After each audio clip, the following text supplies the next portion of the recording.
The Bible predicts the moral state of mankind at the end of the age. Are we witnessing these very things?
Jesus said in Matthew 24, verses 4 and 5, that in the last days many would come in his name, proclaiming that they were the Christ, and would deceive many.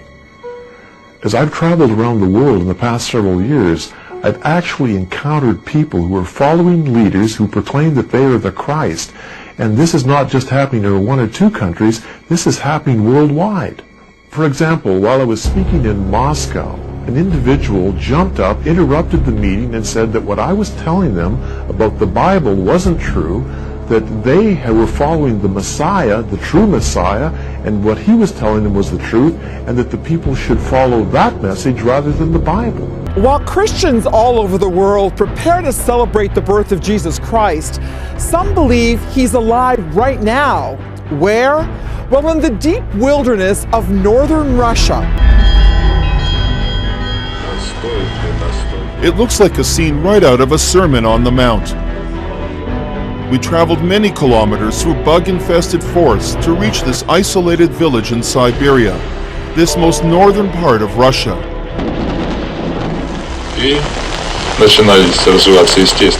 Here we meet Jesus, or Vassilion, as they also call him. But humankind must make a choice.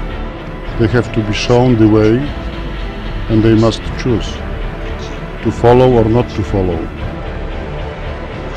God will not make a choice for them. And thousands in this village believe this is Jesus Christ. These are not misfits or lunatics, they were mostly professionals who abandoned lives in Europe to follow the man they call Jesus. We have seen so many people today who are making claims to being the Messiah. And many are being deceived. Jesus said, for false messiahs and false prophets will rise. They'll show great signs and wonders and deceive, if possible, even the elect. There are so many today in the New Age movement who are claiming to be the messiahs or claiming to be channeling the wisdom of the messiahs for these days.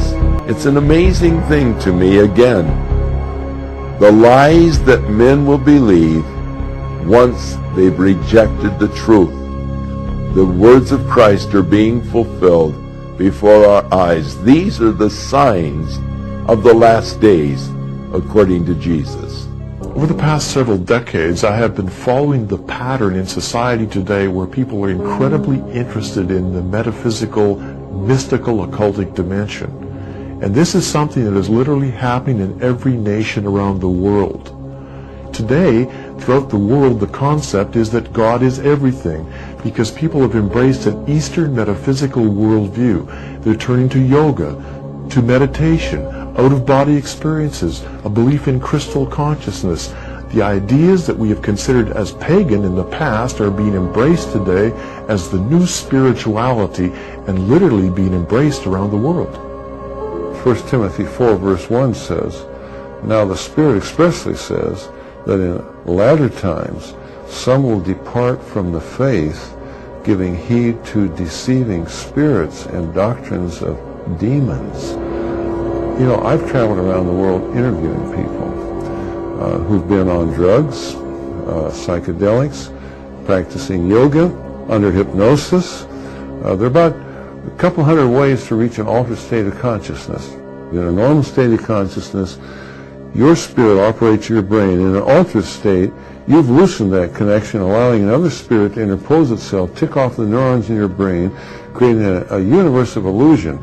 It talks about they will give heed to seducing spirits and doctrines of devils. One of the big things today is channeling, communication with spirit beings.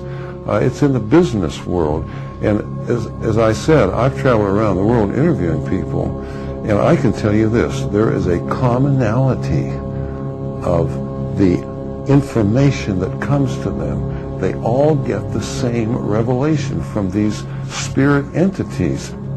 Paul talked about the doctrines of demons, 1 Timothy chapter 4, verse 1, that would be involved in a deception which would also occur in the name of Christianity.